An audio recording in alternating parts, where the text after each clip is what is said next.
BRINK is a brilliant ongoing story in 2000 AD, written by Dan Abnett and illustrated by I.N.J. Coulbard. First appearing in Prague 1978, there has been 4 series with a 5th series coming soon. A little while ago, I had the chance to chat with Dan Abnett about BRINK during a live stream where he was promoting his Vampirella comic, The Dark Powers, with Paul Davidson. The full video, one of our weekly Icecast live chats, where we chat to interesting people in the comic book world, can be found here. Make sure you stick around to the end where Dan reveals an interesting tidbit about the upcoming 5th series of BRINK. If you love comics and love stuff like this, please do make sure you like and subscribe to my channel for more of this awesome content. So, let's chat with Dan. No, I just wanted to ask Dan, I'm a massive fan of BRINK. I love it. Thank you. And I want to know, first off, what's the Mercury event?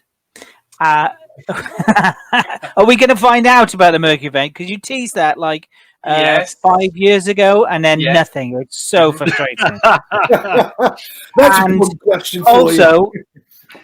I hear there's going to be an audio drama. There, yes, yes. To explain that, the answer I'm about to give to people who don't know what BRINK is. BRINK is the series that Ian Coulbard and I went on to create for 2000 AD. We both worked for 2000 AD, but not together. And having established a working relationship, said, what can we create for there? So we came up with the idea for BRINK. BRINK is a police procedural set on space station habitat in the comparatively near future. It's sort of. We pitched it as our elevator pitch for it is True Detective meets Outland. That was the pitch for it. Great. And we gave it to 2000 AD, and we said, and I thought that Matt Tharg would probably like it, but probably turn it down because it was a very slow burn. It wasn't a classic 2000 AD series at all. It runs for a long time. Each series. We're now working on the 5th series. Runs for an unusual number of episodes, and it is very talky, and then sort of nothing happens for, it's conversation after conversation, and when something does happen, it's like ridiculously brutally violent and over very, very quickly. So it's all about mood and atmosphere and character, and I thought they're not going to go for this, and to my surprise they did. And then once they did and we started working on it, I thought, well, the readers are not going to like this strip because it's so not 2000 AD. Even though it's a decent strip, they're not going to like it. But it has been, I think, voted the most popular strip in 2000 AD 2 years running now. Wow. And Matt keeps recommissioning it. And yes, it is one of those things that clearly is in some shape or form going to move into other medium. And the audio is a likely place for that, at least to start.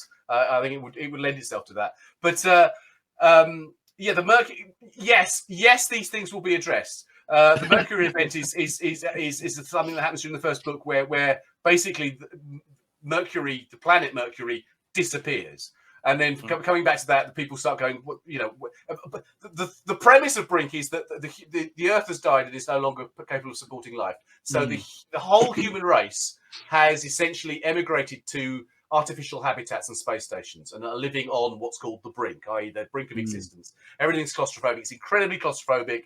Everything's recycled. And in this situation, that our lead characters are basically police. They're called habitat security. They're police officers who are investigating a crime on one of these overcrowded habitats. And the crime has got ritualistic, weird overtones, and it starts to get a bit creepy. And all the way through, we're trying to walk a very thin line between, is there anything actually supernatural happening here? Or is it just the fact that everyone's slowly going mad because of the conditions at the end of the world and they're living in this horrible circumstance? And I do love that theme, that sort of Lovecraftian. Are they mad, or is there something really the ambiguity of it? Every single time I get close to sort of revealing that there is, I do something else that pulls back and suggests, no, they're just bonkers. So the answer is yes, we have a grand plan, and big answers will be given. They'll be given in a sort of ultimately a Lovecraftian way, which is like, here is a statement, make of it what you will. But we're trying to do some quite clever things. So, and it's also evolving as we go along. So when we first created it, obviously Bridget, the main female character, we thought would be important for a while and probably would have a recurring role. But there was something about her. So by the time we got through the first book, we just went, wait a minute, she's sort of become our Ripley, really.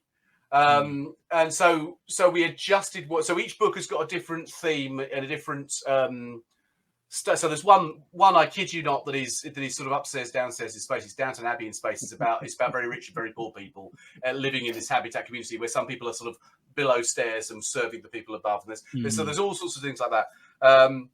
But she is the constant through it, and we're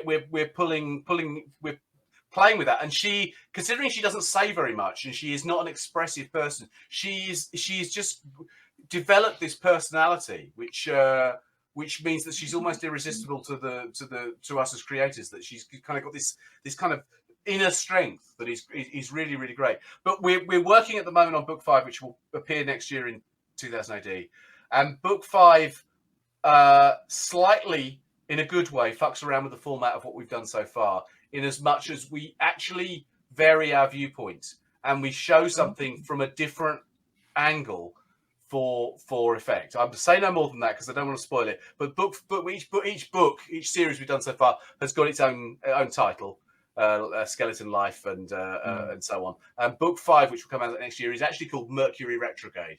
So Mercury Retrograde seems to suggest that we will get some answers, or at least more information towards those answers. No, keep doing it. Brink's amazing. Love it. Thank you.